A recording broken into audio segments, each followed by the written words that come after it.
Good morning to everybody. Yesterday was full summer. Today is autumn, I would say, raining. But here we are. And today, our first keynote speaker is a philosopher.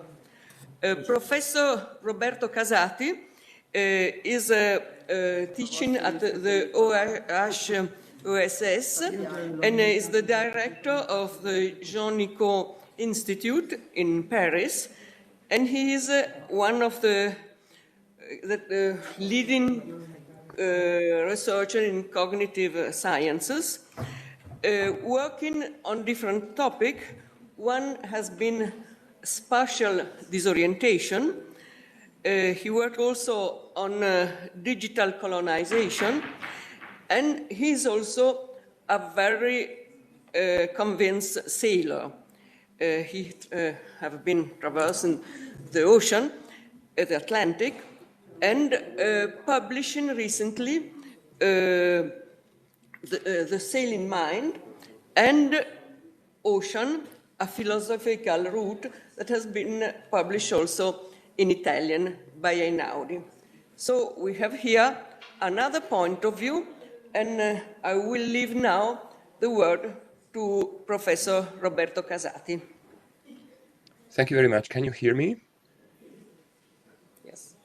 Okay. It's okay? Okay, good. So I will share my my presentation, and I'm really honored to have been invited to this distinguished conference. And I'm really sorry not to be able to be there in presence, but as you can hear from my voice, something is not exactly working very well with me right now. So I also beg on your understanding if at some point I have to pause a little bit.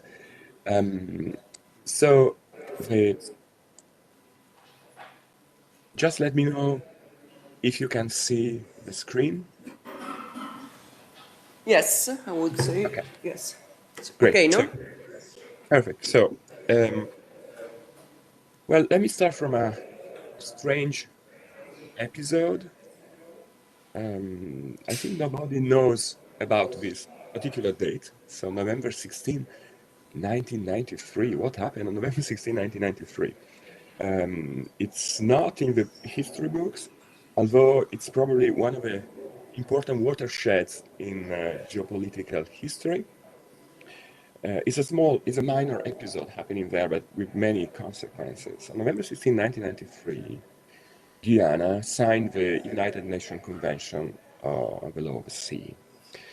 And given the protocol for the ratification, for the entry into force, it was the sixth state to become a party to the convention, which means that 1 year later, the United Nations Convention on the Law of the Sea entered into force. That did not make the headlines. I was searching a little bit on newspapers of that time. Do not find any trace of that event. And it should have, because UNCLOS defined a new idea of the sea as a potentially territorializable, which I'm going to explore in this presentation, which has been is a result of a joint work with Umer Buchani at my institute. It should have. So if you consider what happened to countries, to some countries, not necessarily the US, as of today, did not ratify the UNCLOS. It signed the UNCLOS, but did not ratify it. Other countries like Turkey did not even sign it, for many reasons. But France, for instance, which where I'm talking from right now, I'm in Paris, overnight became one of the largest countries of the world, if you consider the sum of the land territory and of the sea territory. Slightly larger than China. So this is what I'm going to explore today, is this idea of the territorialization of the sea, what it means for the sea to be considered as a territory. This is an example. Clipperton. You're geographers, so you probably know about Clipperton. I discovered about Clipperton a couple of years ago. Clipperton is a small atoll of the coast of Mexico. It's about 11 square kilometers, and it has an internal lagoon of fresh water, but it is a totally useless place. You cannot even land easily on it. And around Clipperton, you can draw. Clipperton is actually a small point in the middle of this big area. This area has a beam here of 200 miles. And every time you see on a map of exclusive economic zones round patches, this means that there is a small atoll in the middle. So this area amounts to about 80% of the surface of metropolitan France. And this is what I say when I talk about the expansion of territories into sea relative to countries which own, in some sense, those territories. So the basic assumption of this talk, and it is an assumption, it's not a fact. You can context this assumption. I just want to make the assumption in order to draw consequences. From a philosophical point of view, this is what is called an exercise in conceptual engineering. You're trying to engineer a new concept of an exclusive economic zone, and then you try to see what are the parameters of this concept. And here the parameter is this a territory, a full-blown territory or not? If it is, what are the consequences? It is a hypothetical assumption. There are key differences.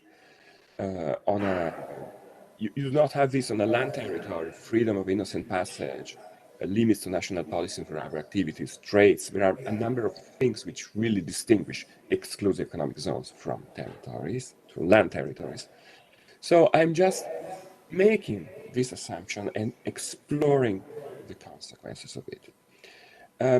In order to do that, we use a simple model. I'm just skimming through it very quickly.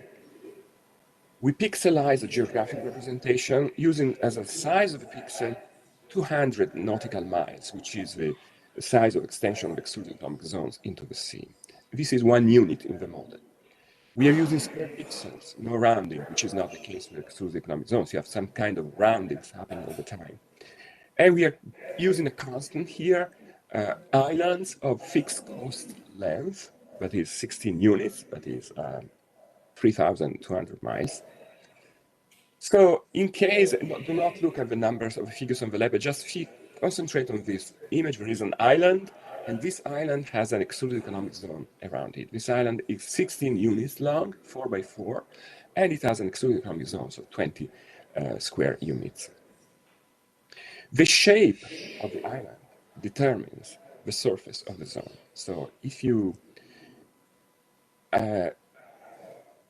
an island with a shape, it's exactly the same coastline length as the previous island, but with different shape, has a larger exclusive economic zone. An archipelago with islands have a cumulative sum of their coastlines, again, of 16 units, can determine even larger exclusive economic zones. So there is an advantage in gaining territory by exclusive economic zones, that is projections into the sea, by having archipelagos, and also archipelagos in which the islands are really widely spaced. You can see this in real life out of the model. So if you take two countries which have exclusive economic zones of more or less the same surface, that is Croatia, 55 square kilometers, or Malta, 52 square kilometers. Well, they have, Croatia has 5,800 kilometers of coastline, and Malta has only 196. So there is no clear correlation between the length of a coastline and the surface of an exclusive zone. This depends on the shape of the coastline. By the way, I think Malta is about 20 islands, and Croatia is about 2,000 islands. So again, there are differences, and these differences are somehow mitigated by shapes and the topology or the geography of a certain country. We studied this by defining a certain number of indexes, 4 indexes in particular, 2 indexes which are independent of coastline and 2 indexes which are dependent on coastline. The first 2 indexes are an index of an equilibrium between the size, the surface of the land and of the corresponding exclusive economic zone for a given country. Call it kind of marinity. So the way a certain country is has an equilibrium between its land and its sea surface. And the second index is the marine population density. It's a very simple index. You just take the population and divide it by the area of exclusive economic zone. 2 coastline dependent indexes are more interesting, I think, here, and I will spend some time on that. Exposure, that is, how much of area of an exclusive economic zone is generated by 1 kilometer of coastline, and vice versa projection.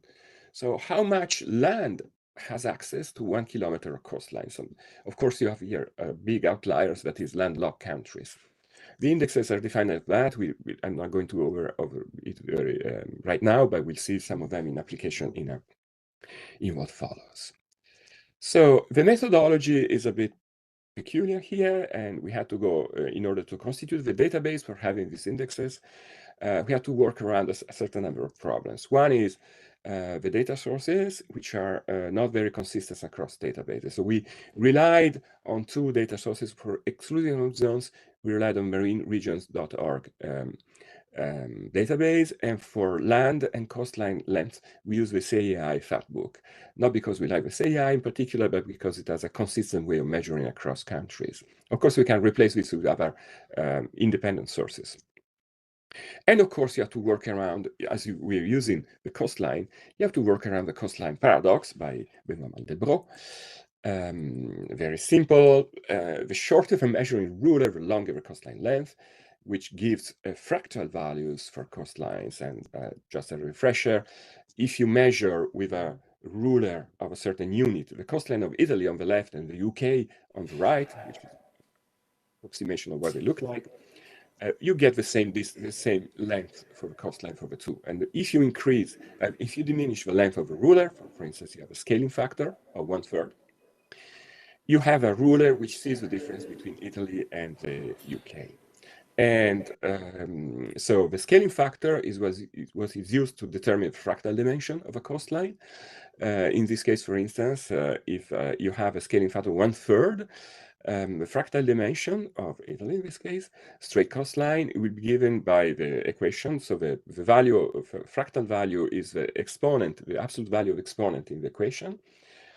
Because 3, which is the dimension of the coastline, which is given by the green ruler, is equivalent to 1/3, that is the scaling factor, power -1. So 1 is the fractal dimension of Italy in this particular simulation. For the UK, the power here is -12619. So the fractal dimension of UK, given the scaling factor, is 12619. So what we do with that, not much, but we just have to be aware of this, because you can also, you can have some problem with the databases. So different publication put different lengths for coastline of the same country.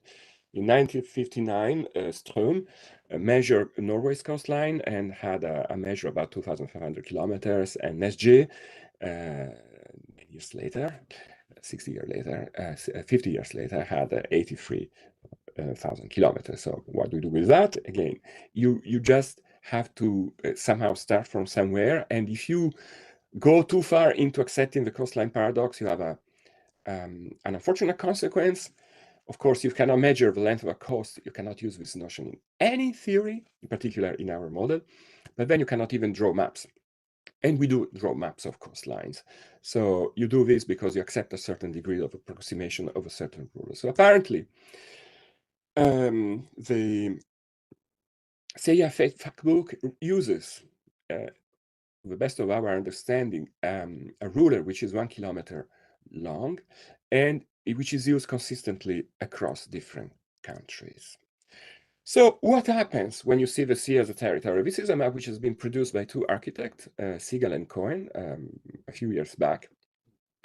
They expanded the land territory, joining it with sea territory of the world. So you can somehow recognize the word here, but if you look into details, you will see some interesting differences. So for instance, France here is no longer a hexagon, as we call it here. Italy is no longer a boot, something different. And France is somewhere spread all over the place. So in the French Polynesia, Clipperton, as before, other islands over here. The Mediterranean disappears. You don't see any Mediterranean anymore as a high sea. So there is no longer anything like a high sea Mediterranean. And other interesting facts. So coastlines are still recoverable from the fact that most capital cities are on a coastline in many countries. But still, you can see what the world looks like if you make the assumption that the sea is a territory. So we keep exploring this assumption. There is an algorithm for determining the shape and the size of exclusive economic zones. But this algorithm, which is a kind of a Cartesian attempt of determining shapes into the sea, which have advantage once you determine them, that you don't have a Mandelbrot paradox anymore because you only have straight lines or joints of straight lines.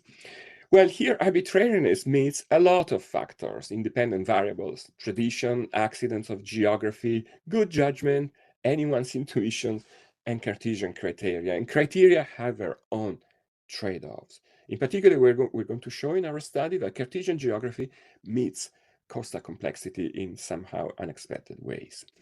The algorithm, as you probably know, this is from the handbook on the delimitation of marine boundaries, which was published after the publication of the UNCLOS. If you have a convex coastline with three states A, B, C, the exclusive economic zone of state B, which is compressed between A and C, is going to be smaller with an equivalent coastline length of smaller than the exclusive economic zone of a convex configuration of the one that you have on the right. So the same coastline, but convexity, given the algorithm, provides a disadvantage over an advantage over concavity. And this is historical. So there is a discussion. There's been a discussion of litigation between Denmark and Netherlands and Germany, which was country B, squeezed between Denmark and Netherlands, and very much concave in that position. So a lot of arbitration negotiation have been put into place in order for Germany not to have only A, B, C, but ABD as an exclusive economic zone. And other disputations like that, litigations are present, for instance, in the discussion of exclusive economic zone of Saint-Pierre and Miquelon off the coast of Canada, which is a French territory. So let me show the main results of putting all the data that we have into a database and applying the indexes as we were presenting them. First of all, we look into equilibrium, which is the marinity of a certain state. These are simple examples. I'm not going over that, but you can see just the pictures on the right. So there is the second is a balanced state in which more or less the same land territory and the same the land territory is more or less the same as the sea territory of a state. On the top, you have a state which has been advantaged by the UNCLOS because it gained a lot of territory in proportion relative to the land territory. You have a moderate winner in row 3, which is a land is a state which has a lot of land but relatively small land territory, sea territory, exclusive economic zone, and in the end you have a landlocked state which doesn't have any gain. So this gives you some of the indexes that you can use for quantify this. This is the case more or less of France. So if you look at the distribution starting from the states which have which are big winners in the close, so they got a lot of territory by getting their exclusive economic zones, you have invariably small island states or big ocean states, as they're called today. And you have to get to New Zealand, United Kingdom, Portugal, France, Taiwan, Japan, and Iceland to see states which are more present in geography books in Western countries, which means that some of those states, and invariably they tend to be colonial states, made enormous territorial gains by ratifying the UNCLOS. If you look into states which are more or less at equilibrium, so with indexes between 15 and minus 15, you have states that like Italy or the United States or Australia, so they gained territory, but this gain, which is quite huge in some cases, is not such as to offset a certain equilibrium between land and sea. And also you have moderate winners. China is one, Germany, Finland. I'm mentioning some of the ones that you might find more or less surprising. So the bar length reflects the actual absolute size of the territory, and the equilibrium is just the proportion between the two. In some cases, you do not even see the land territory or the sea territory because of the smallness of the land. Some countries, that is 40 countries more or less, did not have any gain.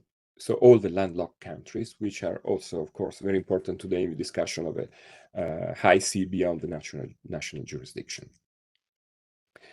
Marine population density is the second index that we are using. So simply dividing the number of inhabitants by the size of the exclusive economic zone.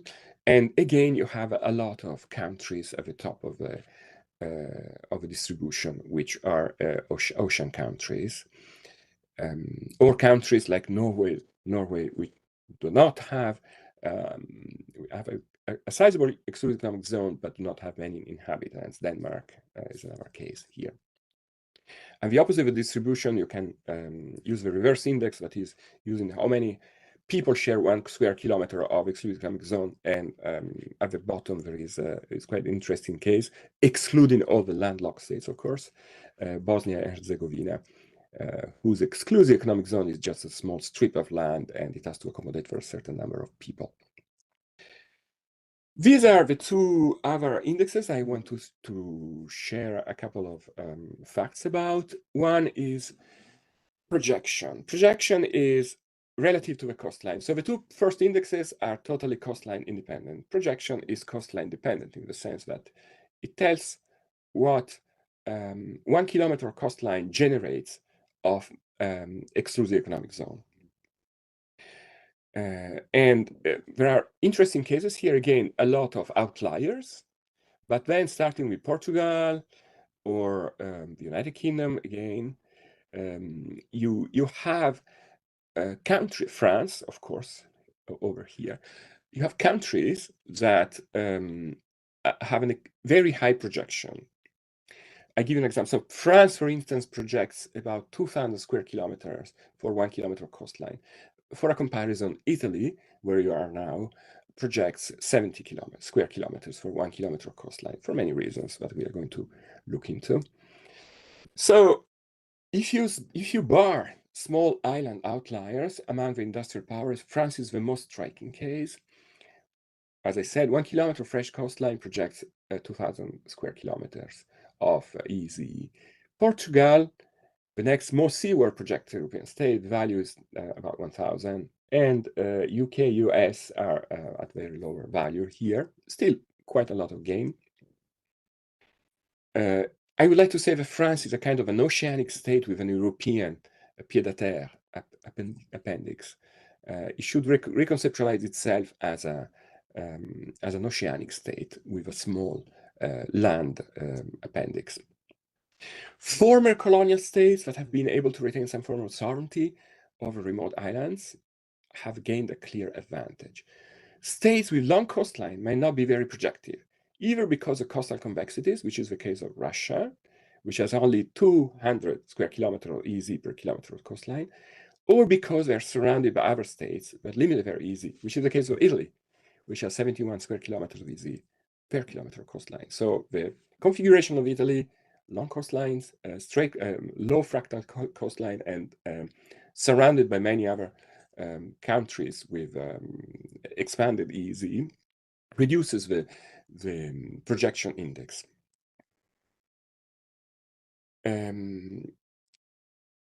which means that both easy area and the length of the coastline are affected by the geometric complexity of the coastline. Simpler coastline with a lower fractal number, Italy, will create a higher projection than a more complicated coastline. Another case comparison from the database, Liberia and Tanzania have comparable easy areas, 250,000 square kilometers about. Liberia's shorter and more linear coastline project much more, 435 square kilometers, but Tanzania's longer and more fractured coastline. So this is what you have here, Liberia and Tanzania. Liberia has straight coastlines and a much higher projection than Tanzania, which has a longer, more fractured coastline and more or less same excluded economic zone. Exposure in my final index is the dual of projection. So it's not how much sea a given kilometer coastline projects, is how much land accesses a given kilometer of coastline. And here, invariably, you have all this state here. At the top of distribution, the many island states, or states that include a considerable number of islands, such as Estonia or Greece. Italy is in the upper middle part of both the presence of islands and because of its peninsular structure, which imbalances the ratio of coastline length to land area. Exposure is a rough index, as all these indexes are, basically heuristics, does not allow for subtle distinction, but it is between Italy, few islands, long peninsular coastline, and Sweden, thousands of islands. France is not at the top of the list because its metropolitan area is much larger than the cumulative area of its island areas, which are the main contributors to the area of its EZ. So I will show you, if I can switch to another screen in a moment, the database. But before doing this and fearing the collapse of the technology, I will give you my conclusions. The main findings are that historical and geographic contingencies explain a large fraction of the difference between easy areas. So colonial history, and just the fact that you get with this coast and not another coast. It's just a geographic contingency. It's not by design. Therefore, and this is a geopolitical conclusion, so the relative size of EZ, that is the cumulative land plus sea territories, do not track land power distribution. So land is a good heuristic. It's not a perfect heuristic, it's a good heuristic for power imbalances. And this no reflection foreshadows possible future power rebalances. So it's a kind of a prediction about the fact that if not diplomacy, maybe crude power is going to get interested in those areas when they're considered as territories, which is one reason more not to consider them as territories, of course. I'm sort of stuck here. Sorry.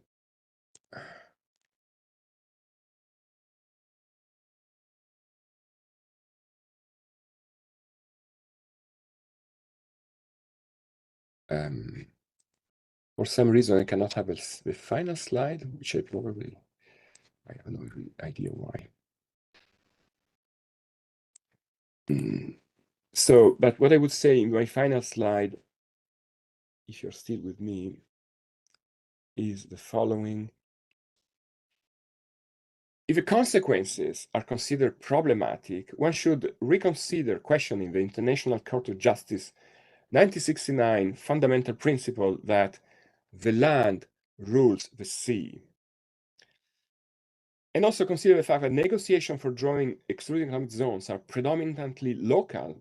They involve typical neighboring states, whereas the sea is a global space and a global resource. From these findings, there are many avenues which are open. Modifying certain parameters is one, that is limiting the width of the EZ to, say, 100 miles.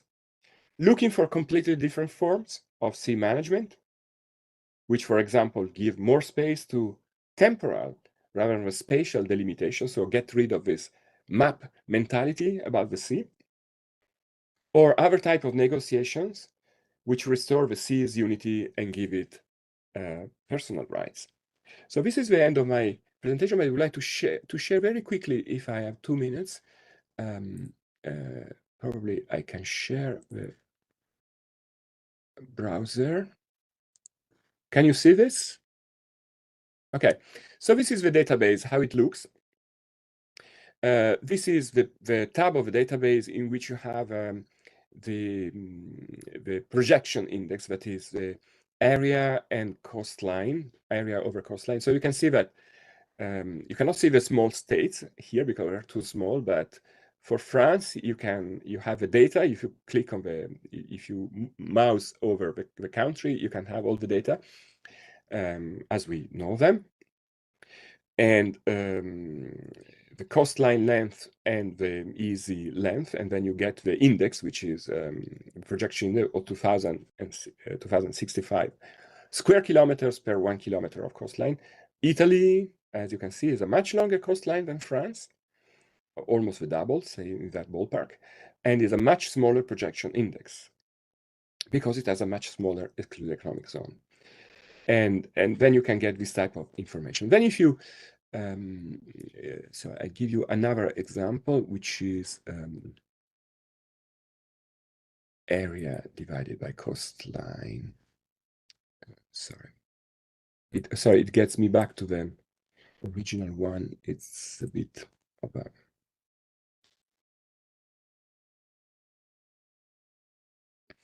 This is the exposure index, so how much these countries are exposed to the sea. And again, it is a crude heuristics. So, for instance, the Democratic Republic of the Congo has an area of an exposure index of 61,000, which is much higher than that of Italy or France. And this, again, is a crude index, but tells you how much a country territory has access to the sea. And this, again, is interesting to look comparatively. Of course, you have all the landlocked states in yellow here. Should be of a different color, of course, to highlight them. But you will see that some countries have a lot of resources on land which are exposed to very little sea surface. So this is still a work in progress. We will make all this data available once the English version of the article is published, and it will be possible for all of you to use them and to draw the inferences that you might want to draw from that. So thank you very much for your attention, and I'm very happy to take your questions if you have any.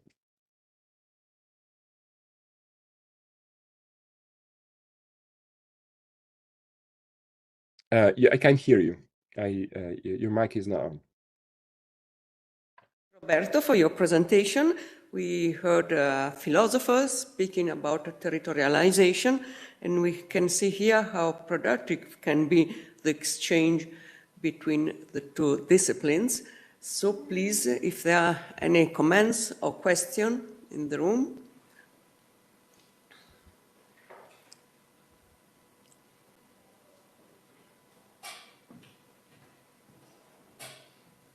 Yes. Thank you.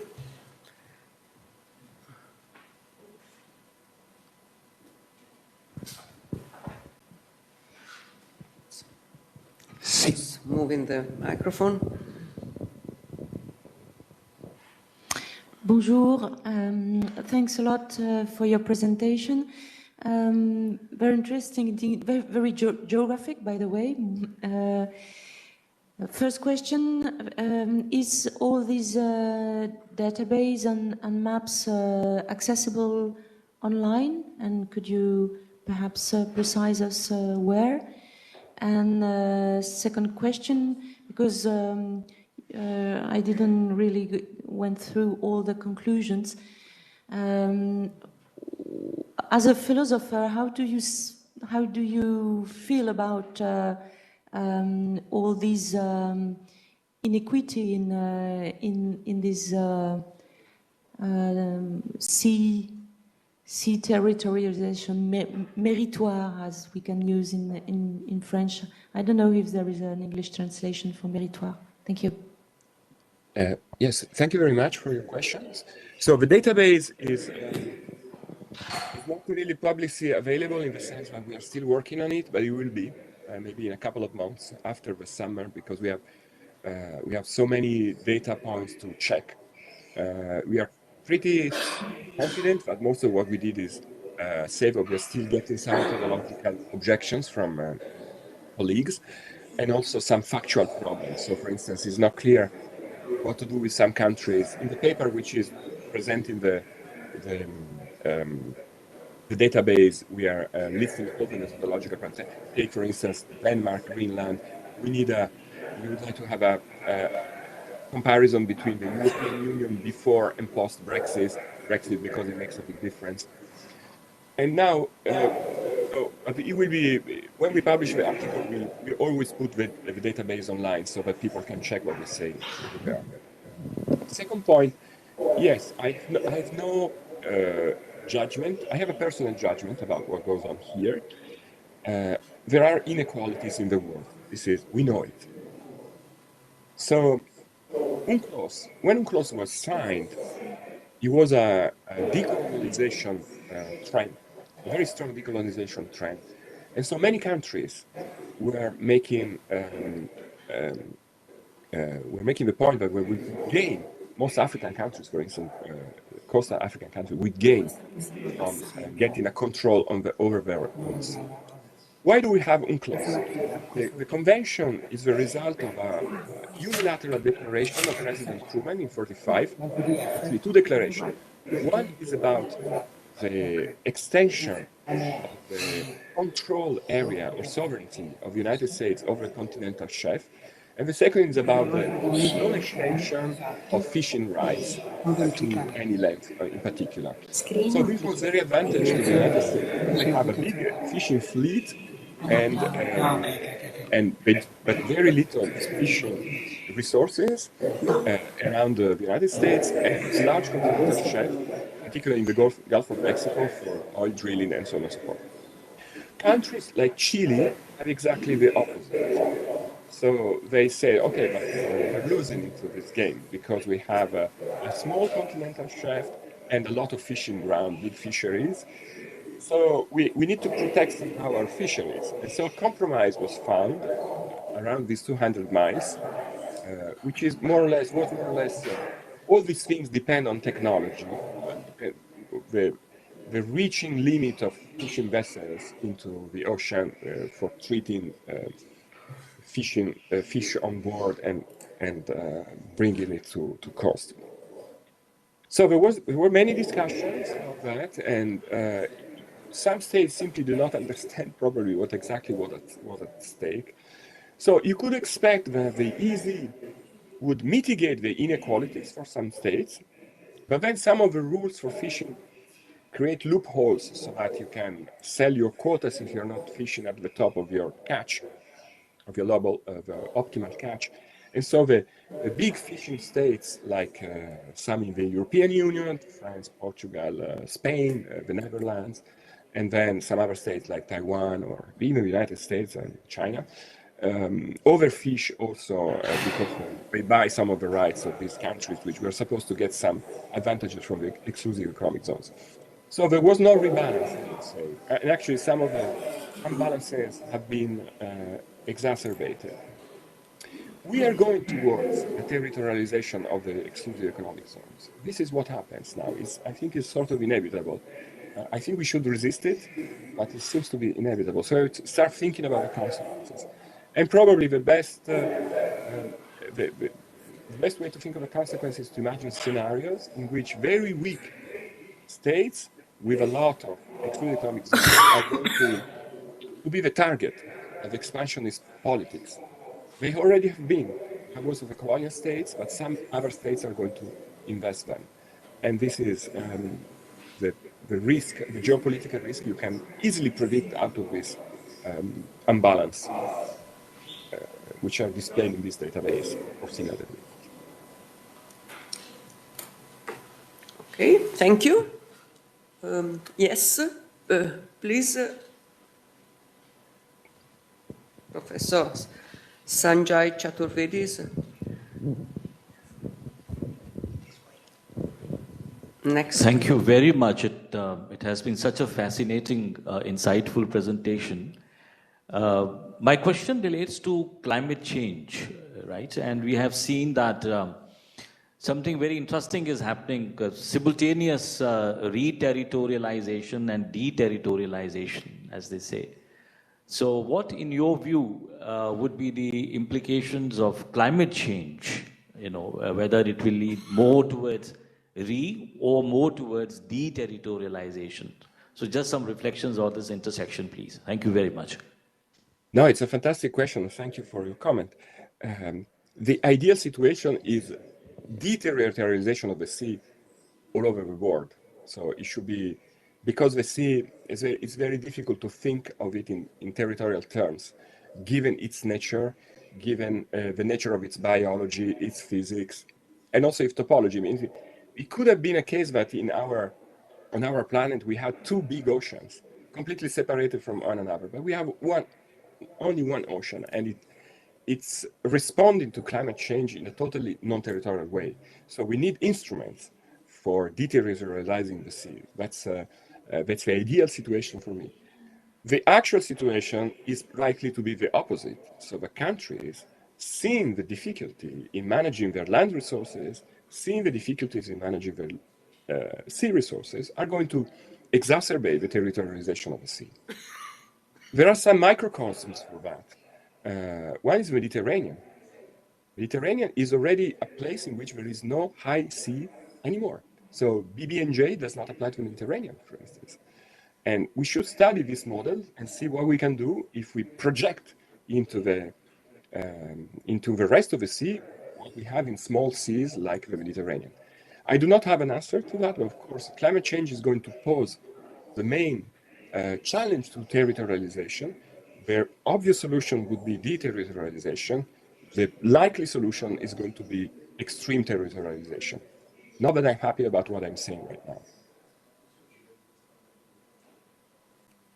Okay, thank you. Some other question?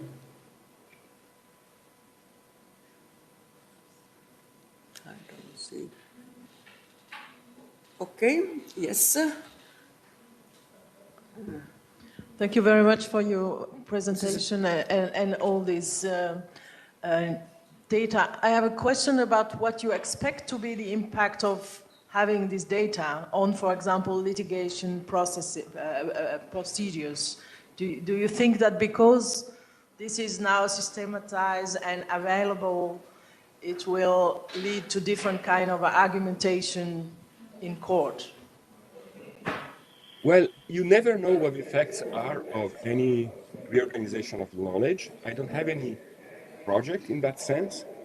Thank you for your question, because it's an important question. Every time you provide some tool, it's going to be used one way or another. I mean, you provide knowledge about the sea bottom, and then people are going to use it for extracting resources from the sea bottom. So you never know exactly.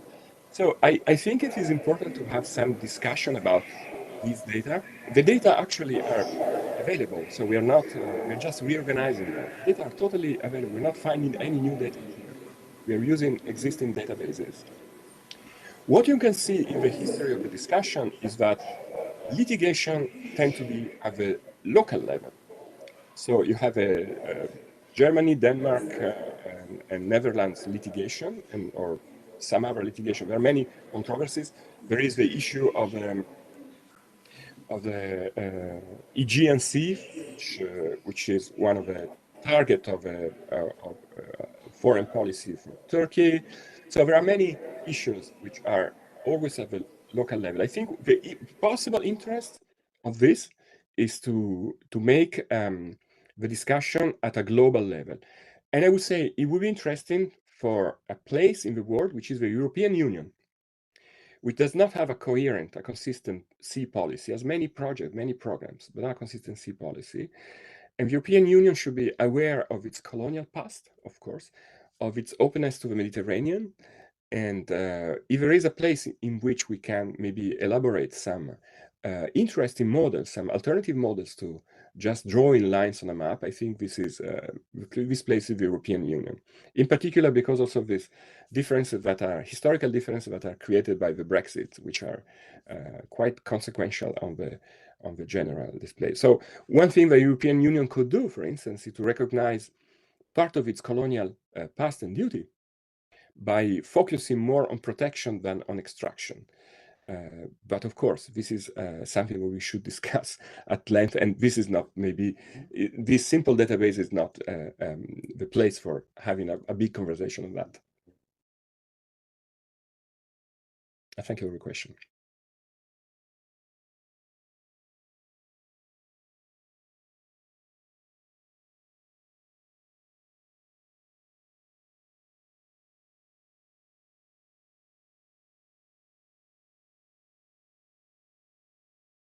I don't know if anyone is speaking, but I don't hear anything. Can you hear me? Yes, now I can. Roberto? Okay, sorry. Thank you very much for your presentation and for putting together, or maybe making more accessible, this data set, which, as you say, can be so useful just in leading people to think about how we govern our oceans and divide them and the like. Well, first of all, we were here noticing the absence of Greenland from the map, which I guess is because, as you noted, you're figuring out whether or not to count it as part of Denmark or not from a ocean perspective, which is complicated. But my question, and this very much follows up on sort of the points you've been raising about how being more aware of the ocean territories that accrue from land territories, how that makes you think about colonial histories and the like. Of course, there's also this debate or ongoing questions about what happens to Pacific Islands when there's no longer land to generate an EEZ at all. And then does the EEZ remain? Can ocean territory exist without land territory? And I guess I'm wondering, one level that's a very specific question that refers to that applies to a few distinct island states. On the other hand, I wonder if that sort of somewhat similar to your mapping project can be an entry point toward broader questions about the relations between land and sea in our world, and for that matter, how climate change is affecting that and colonial pasts and presents. Yes, of course. Thank you very much. These are big questions. Denmark, I think, is an artifact of the map here, but it should be on. It's counted in our count as part of Greenland. Is counted as a part of Denmark. So I will. I'm pretty confident about that, but I'll double check on other maps that I have here. Yes. So the International Court of Justice 1969 principle, so the land rules the sea, is used in all litigation, is a premise of all litigations and all policies about the sea when there is a country which has a claim about the sea. So no land, no sea. And there are many provisos in UNCLOS and subsequent treatises about what counts exactly as land. So you cannot use an oil drilling platform as land, so there are many provisos and restrictions on that, which are, of course, part of our discussion about what land is, more than a discussion about what sea, once it is seen as land, is. So we do not know exactly what land is. This is a main point. So even before talking about it, we know it in some paradigmatic cases, like Mongolia, for instance, which has no coastline.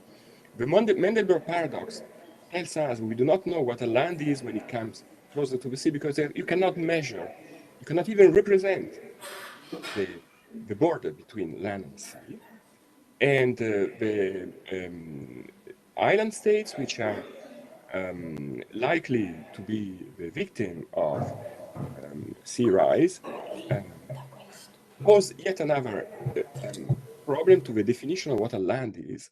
So in their case, land is what will be land, what the existence of a previously traced exclusive economic zones recognizes as the origin of that exclusive economic zone, which is a complex, baroque philosophical definition of what a land is.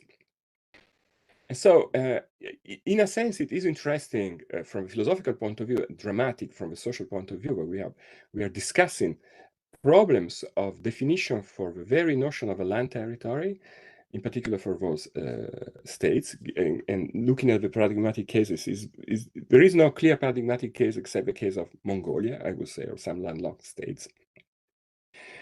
And I think there is a lot of conceptual work to be done here. Land should be a concept which is open to discussion. It's not something we should take for granted because we can't draw lines on a map like the boundary of Mongolia. And of course, the relation between land and sea is a consequence of the previous definition of what a land is. So I'm not really answering to that, but I can just see the reason opening up of discussion on fundamental issues for sea, which begin on land, because of the principle of the land rules the sea.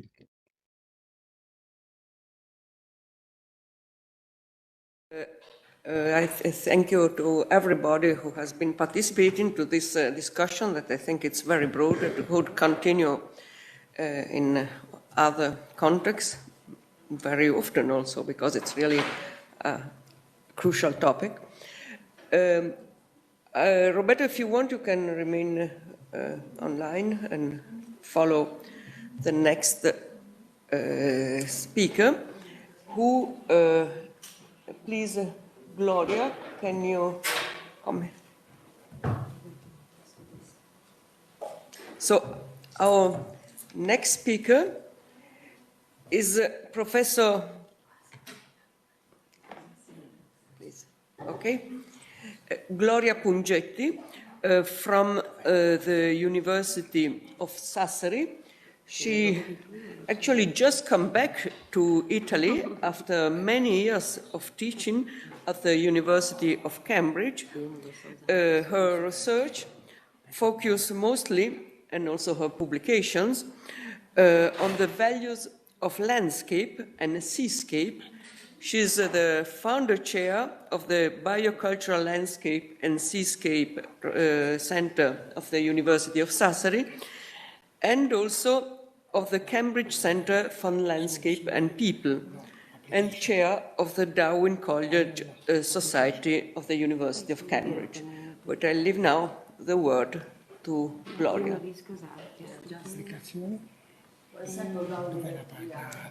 Well, in the meantime,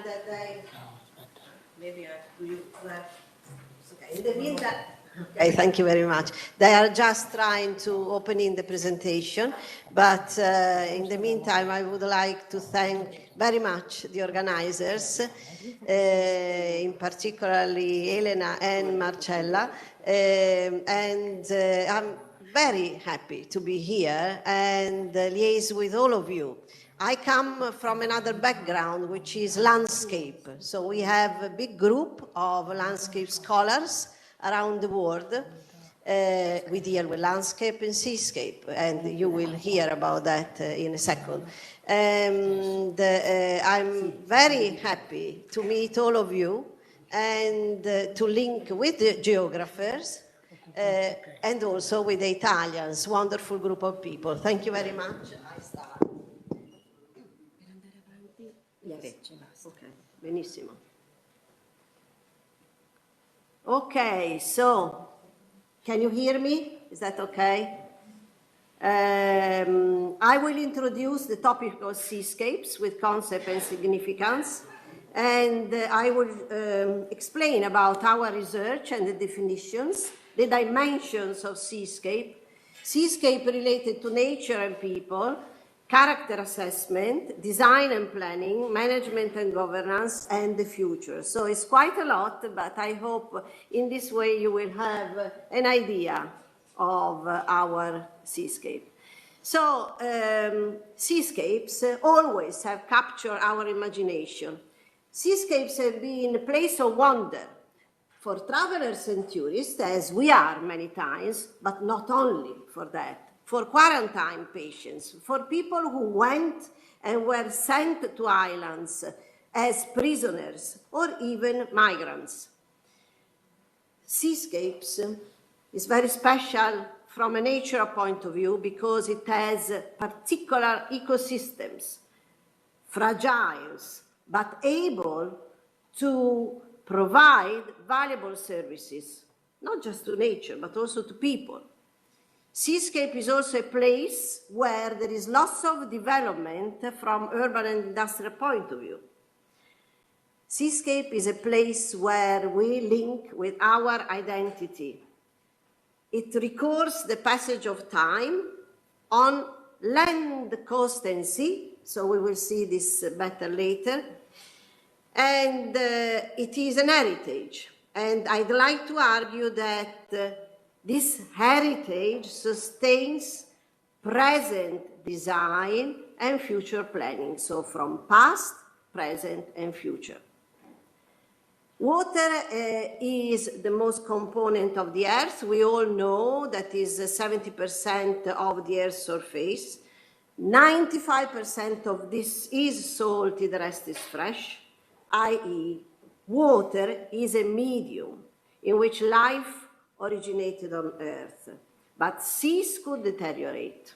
We have lots of challenges in this period of our Earth development. This is why I'd like to argue about the multi-use of seas.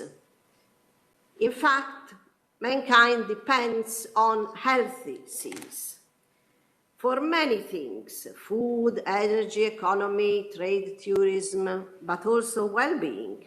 And this is why we need coordinated strategies on seas across many actors and many fields of studies. So what do we study about seascape?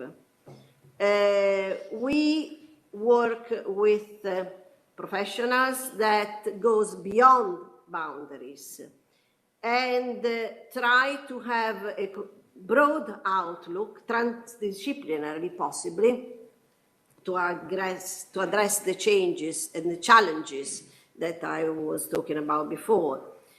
We have progress in this topic in very different ways, from very different cultural settings, but we wanted to do this with an holistic outview. The sectors of research that have been studied related to seascape so far have been seascape ecology, marine resources, ecosystem services, but also from the cultural point of view, cultural heritage, socioeconomics, and then assessment, design, planning, policy management, and governance. I will tell you about some prerequisites that we needed to carry out our research. And the first is that human relationships with coastal and marine environment have a multiple character. This character requires interdisciplinary studies and integrative approaches. This has been advanced in holistic research on seascape of a group of experts that I coordinated, who provided an overview on the concept of seascape and the significance of seascape. Our research is based on the Northern Hemisphere. For this first part of the study of seascape, we just had scholars from the northern part and case studies from the northern part. So we hope to develop later also case studies in the south. We have case studies, but also practice. I'm going to present them here. We had many seascapes from different points of view, and this is why we had many definitions. I asked every single researcher of our group to produce their own definition of seascape, and there is no one identical definition. We had different subjective views and perceptions, many concepts, lots of debates, So I should argue 1 and 1,000 definitions of seascapes. Seascapes, in the past, has been thought as scenery and art before thought about that in science. Has been seen as a view of the sea. This is from the Oxford English Dictionary. But from the Dutch, they've linked, especially in the past, the seas with water and dike management. We know how important it is to protect the Dutch land from the sea. But seascape is not just that. It is also about the link between nature and people, conservation and planning, and as it was coming up from the previous talk about land and sea. Seascape is a place where there is a strong interaction between people and nature. And over time, as IUCN and the group of scientists working in IUCN argues, have produced areas of ecological, biological, cultural, and scenic value. IUCN is the International Union for the Conservation of Nature, which I have been working on for over 30 years in landscape subjects. The ELC, the European Landscape Convention, i.e. the Council of Europe, and again, I worked there with the specialists on landscape, we came out with this definition. Seascape is an area as perceived by people of the coasts, seas, and the decent marine environment whose character is the result of the action and interaction of natural and human factors. We have different views of seascapes because we have different perspectives.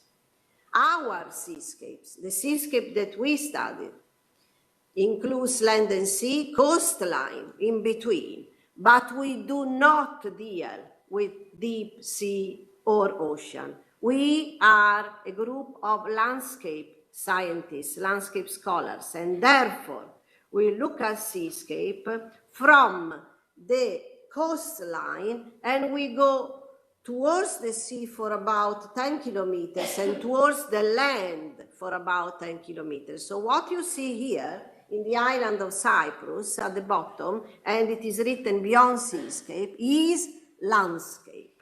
Okay, so for us, seascape is this part of the interaction between land and water for a total of about 20 kilometers.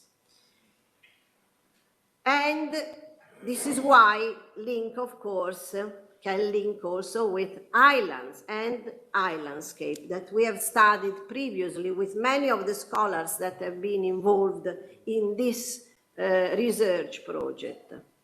So I hope you don't mind, but I like to interact with my audience. So I would like to do a little brainstorming with you.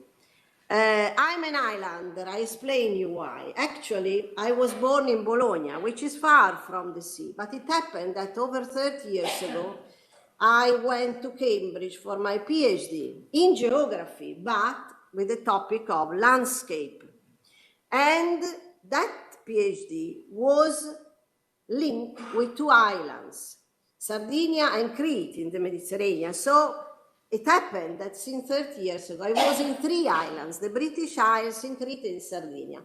But for the second and the third year of the PhD, I concentrated in Sardinia. So now I'm back to Sardinia. And yes, I am now an islander. And you, can I please ask and raise your hands who live in islands? Who among you live in islands? No, not many, okay, but some. And we know islands are very special, isn't it, for those who live there? And are very special because it gives a sense of place, and the sense of place is sense of place in water. And I can say I'm not a fish, of course you're not a fish, but I explain you why I say this.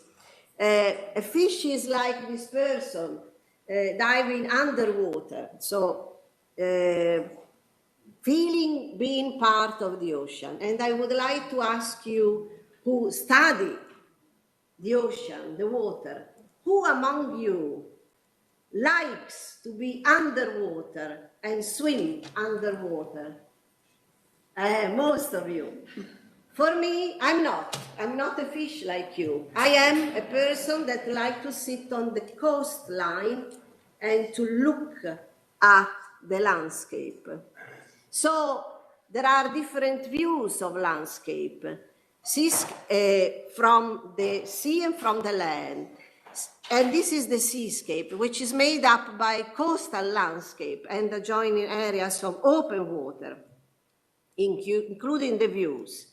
So there are several views. Along the coastline is where I like to sit and look, because I can look towards the land or towards the sea, or from the land looking at the sea, and from the sea looking at the land. So another brainstorming with you.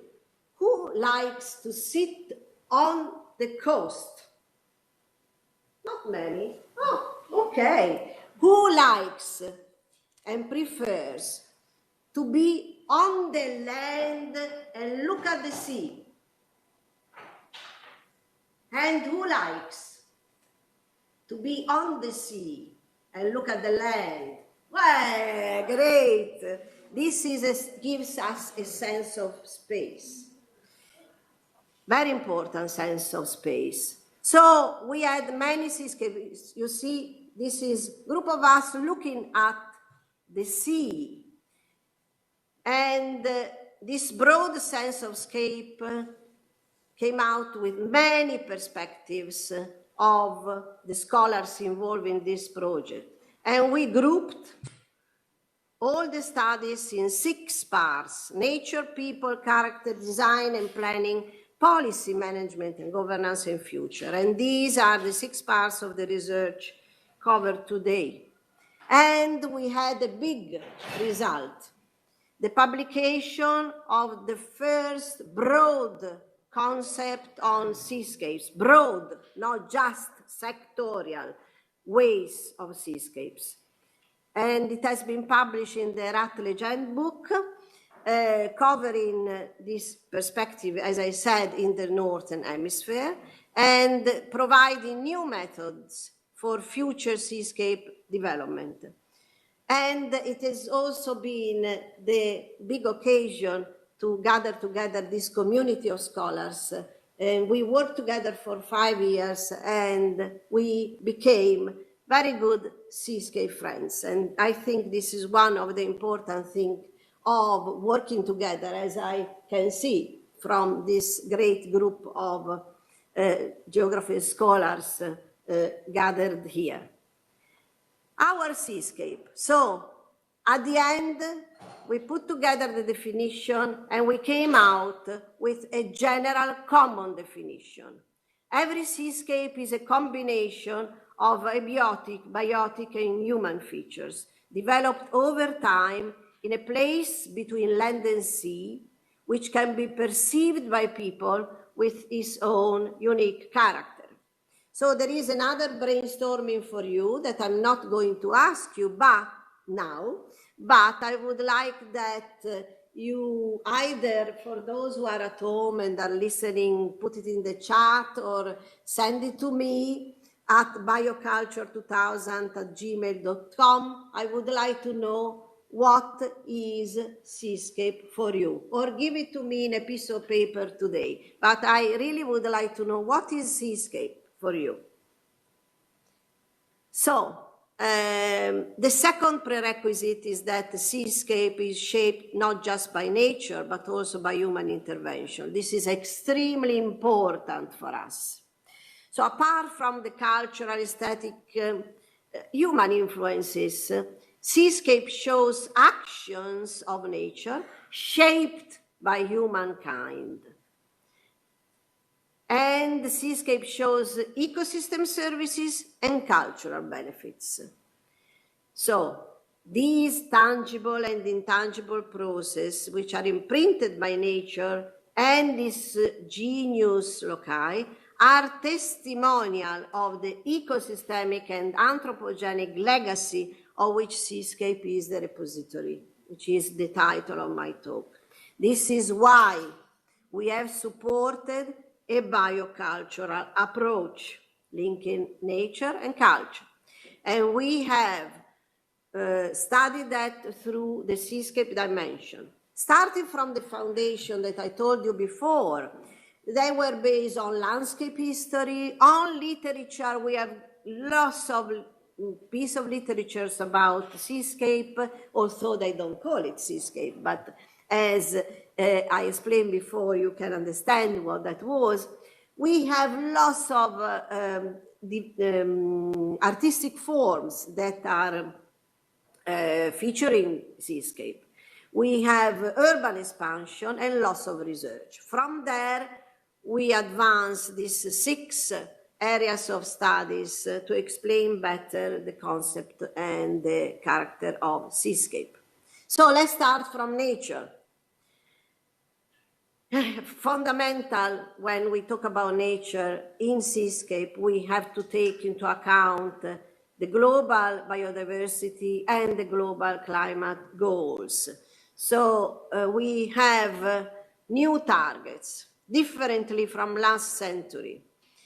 And we have to address these topics. Coastal ecosystems requires restoration because they deliver multiple targets on the national and global scale, and because they provide many benefits to both people and nature. But there are limitations on the knowledge we have now.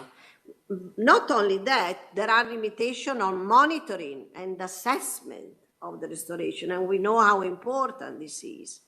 So we need to take actions about coastal restoration to safeguarding biodiversity and climate change. And we need solutions, special solutions that will be put forward with more cooperation across the sectors in order to restore these areas.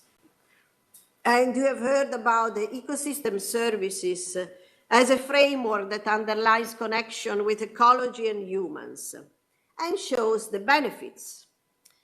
Seascape benefits from many ecosystem services. They develop on coast, sea, environment, and provide multiple provisions. What does it mean? It means that it's not just ecosystemic, but it's also cultural. But also here there is a but. Climate change increases the vulnerability of these ecosystems and their service capacity through the big local pressure that we have in these days. Therefore, it is necessary to have an interdisciplinary approach that considers social, cultural, economic values of seascape ecosystem services and future management. But in nature, we have also another interesting area of exploration, which is ecoacoustics. So you might have heard of soundscape. So soundscape has developed a lot on the land, but we have developed and studies also on the sea, but there are lots of studies about that, and we made a sort of recognition and summary about that. And we know that seascape is not silent, but is rich of sounds produced by nature and also by human features like boats and so on. All seascape so have an ecoacoustic dimension. And research gather lots of information on the composition of biomes and of marine ecoscape. It's complicated because it's very difficult to go to the abysses, but sounds travel. with the liquid medium, and it's very important to assess that, because they inform the quality of the environment and the physical dynamics. So the ecoacoustic conservation of marine soundscape should be a priority in the political agenda, because they are very important for the assessment of marine ecosystems. And I would like to link nature with people, remembering that the seascape ecology studies spatial patterns, habitat distribution, providing studies on the environment of the sea. And these studies contribute to develop policies and preserve the marine ecosystems. And we also have seen that there is a strong relationship between human cultural activities and marine biological resources in these areas. So from here it comes the third prerequisite for us. New direction for future seascape studies are necessary. We need to link nature and culture for coastal and marine design, planning and management to help achieving sustainable future seascapes. So let's have a look what emerged about people. Civilization depends on biological resources and human activities, and co-evolution of human and natural worlds has progressed adapting to the environments and also creating new environments, new cultures. The marine and island civilization has been fundamental for seascapes and looked very much into the relationship between oceanic and continental climates. Very important while we talk about civilization and culture is the study of seascape in the past, is what we call seascape history. And this is particularly strong with studies, many studies in Europe and in Asia. We need more studies in the other continents. These studies have illustrated the philosophy and the measures for governance, the past and the present, linking land and sea. And we have also seen that there are lots of valuable perceptions of the local community, which participate and want to play a key role in the conservation of seascape.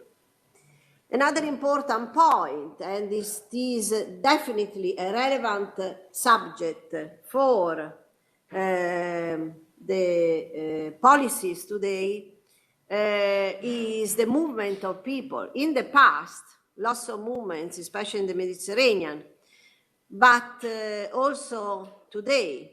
And this requires new thinking on the role of seascapes, on the right to seascape, and on the design.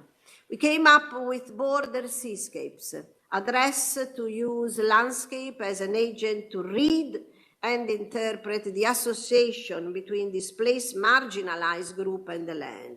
And from here, borderlands and borderscape patterns as a process of customs, different socio-cultural settings, practices, to create new places where people could feel at home. Another important area that we study is the character assessment. And this is actually the reason why Rutledge approached me, because in the UK, we worked a lot on landscape character assessment, but also in the last decade, in seascape character assessment and historic seascape character assessment. We studied elements, abiotic, biotic, and human elements of seascape. We try to understand the human impact with the use of seascape, but we did not stop there. we went further to examine the perception of seascape through the colors, the smell, the sounds, the feeling, the identity, and the memory. So we go to the field with field trip cars or with our card on the telephone or the tablet, and we record all these different elements, but also we record our perception of the seascape. Seascape character assessment is a way to describe and analyze the character of marine and adjacent coastal area. The character is the uniqueness, something that is different from every different type of seascape, is unique to that type of seascape, to that particular place where seascape is a tool which helps to integrate marine and terrestrial planning and management. And it is used a lot, at least in the UK, from Scotland to England, to contribute to the sense of place, because a character is very important for that, and is important to underline cultural services, to understand the forces of change, and also to guide appropriate design and planning for seascape. So let's talk about that. Coastal rivers, and I start from the rivers, because the rivers are the water features that converge into the sea, and they are very important. When we talk about sea, we should not ignore rivers. They are ecological corridors connecting the land with the marine ecosystems. In the past, they have been used a lot to take lots of different type of stuff from the mountains down to the sea. But they have been also useful as routes, for example, in the desert, or pilgrimage routes, sanctuary, mystic community. Now we have human pressures there, and rivers are changing the ecology and the character with many different threats. We have sometimes forgot about the importance, the historical importance of the rivers. But it is very important to link them with sea for conceptualize the coastal rivers and the streams. And this is within the big framework of the holistic seascape planning approach, which links not just land and sea, but also the upper parts of the land to the sea. Another important aspect for design and planning is the urbanization. And here we can see how the ecological connectivity that goes from the land to the sea has been blocked by human intervention, by urbanization, by pollution. Change a lot also the sea dynamics and biodiversity and ecological integrity. We need to go further. We need to work on legislation to regulate coastal land uses. We need to maintain this ecological continuity because it's very important.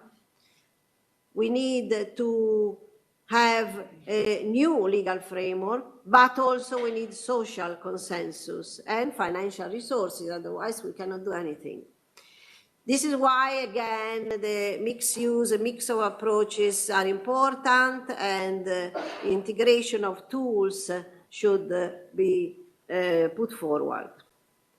We have, talking about urbanism, another important aspect is the aspect of ocean cities, which are important connection to the marine environment. because they have supported health, well-being, and urban life, but they are also an ethical obligation to the work on marine life and environments. They are fundamental for planning and policy, for the connection and the connectedness.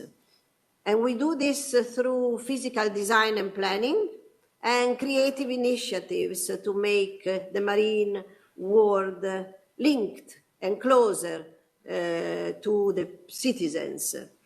This is also another reason why we need cooperation among the different sectors involved in that. Regarding management and governance, I would like to start with disasters, the hazards that have recently increased over the globe. Earthquake to tsunami, volcano eruptions is the subject of this piece of research. And we have seen also flooding. I was born in Bologna, so my region, Emilia-Romagna, as you have heard, had big flooding problem in the last weeks. So big disasters are happening. Despite is a region that is caring for the territory and the people, but it's not enough. We need to do more. Many shorelines have been affected by these disasters and hazards. And this has changed the shape and the use of these areas. People have expressed concern about construction because they impact seascape and they transform the ecosystem. So we need to work on what we call ecosystem-based disaster reduction, working on sustainable management, conservation, and restoration of these ecosystems to make them resilient, but also we need to work in a process that help us to restore the ecosystem working with the people, and we'll see here. Another important and drastic area of threats is volcanic eruptions. We have many volcanic areas in the Philippines and in Indonesia that have been affected by eruptions in the last 2 centuries with big damages, loss of agricultural land, reduction of activities, destruction of infrastructure, dislocation of people. So we need to work on that with disaster risk reduction, climate change adaptation, and building capacity among the inhabitants. And here I come underline how important it is to work with people, starting from education, because local people have a strong sense of place. And this sense increases if we have action, if we take action to demonstrate how important is seascape conservation and development. And this is why we want to stress the importance of community-based advocacy. But this needs to be based on credible information. We cannot give to them technical information which are too complicated. We need to have positive responses that are based on information relevant to locals.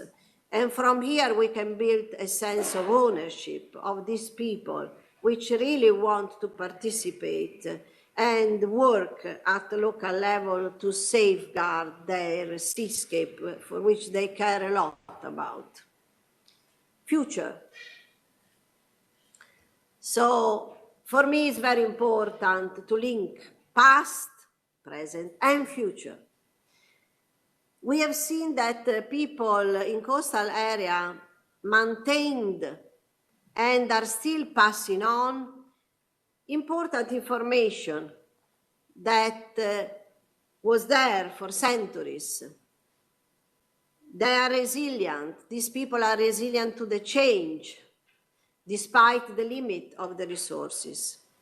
We worked a lot on tech, the traditional ecological knowledge. This comes from landscape ecology, which is another group of people I work with. And this region have developed resilience and sustainability working with traditional ecological knowledge, i.e. with their knowledge, their ancient knowledge still in place, which for centuries has maintained a balance between nature and their society. International collaboration is required. Very important, because seas don't have any border. We have heard also. We have heard also about that before. So it's very important to have people working together with this in a multidisciplinary and multifunctional convergent research. And it's also important to consider the values, listen to the communities, listen to the voices of the stakeholders, working with cultural values, and also with innovative transdisciplinary approaches. But our studies have shown that there is a legacy. New methods can be developed. Lots of case studies are needed more to support conservation and governance. And we need to put forward, as we started, alternatives to more traditional ways of thinking and working with greater sense of relevance among the fields. This is why we would like to stress the importance of biocultural research and the interrelationship between the natural and the cultural within the seascape. So I come to the conclusions. For us is fundamental the principles that have been developed within the European Landscape Convention, so move from a physical to a perceptive sphere of landscape and seascape. A sea without people would merely be a sea and not a seascape. Seascape comprises seen and unseen, outstanding and everyday seascape. And it is linked with historical processes which have shaped the biocultural values of today. It is an expression of a character which is imprinted there by the genius loci, but also by the people that use the seascape, but they also perceive the seascape. Our platform of transdisciplinary and global collaboration calls for a participatory approach in future seascape development with a holistic biocultural perspective. So we want to support ecologically integrated and community-involved seascape, where seascape becomes an ecological platform to integrate marine into land ecosystems with collaboration among sectors and actors. All this calls for a holistic approach based on this biocultural landscape with bioculturally diverse, transdisciplinary and collaborative type of research and practice. So, working together in future activities. If some of you is interested, I will coordinate a symposium on seascape changes and drivers for sustainable resource management mid of July in Nairobi, Kenya, within the YALE, where I coordinate the working group on biocultural landscape. There are just a few spaces if you are interested. But you are also welcome to our Seascape Colloquium 2. We had Colloquium 1 about Europe and Asia. Now we have, on Fridays, 16th of April, the Colloquium 2 with North America and Europe at 5 this time. So contact us for joining this colloquium and listening to the American speakers and some Europeans for free, while Yale in Kenya has fees to pay. Contact us if you are interested, or if your library is interested to buy the handbook with a discount, because these books are expensive, or to give us comments, or for future collaboration, but especially if you are interested to develop this concept of seascapes. So I would like to organize, thank all the organizers. I would like to thank you for listening to me and working with me before, but especially the next generation of researchers and the carers of seascape, now, in the past, and in the future. Thank you.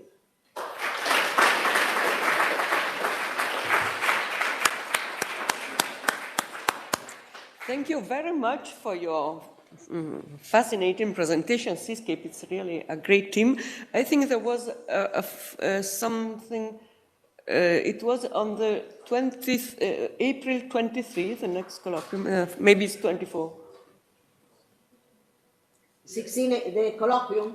Will be? Yeah, 16, online. It is online until 24. Oh, I'm so sorry. It's just passed. I we don't have time. 16 June. Yes, June. Okay.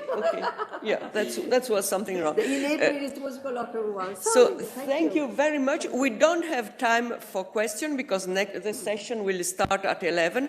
There is a very brief coffee break. I think for any question, I think there will be many questions to Gloria. Just provide for the time of the meeting here, or the coffee break, or next coffee break. Remember to send me some definition of seascape if you have a moment and if you like to. Thank you. So, grazie. Bye-bye.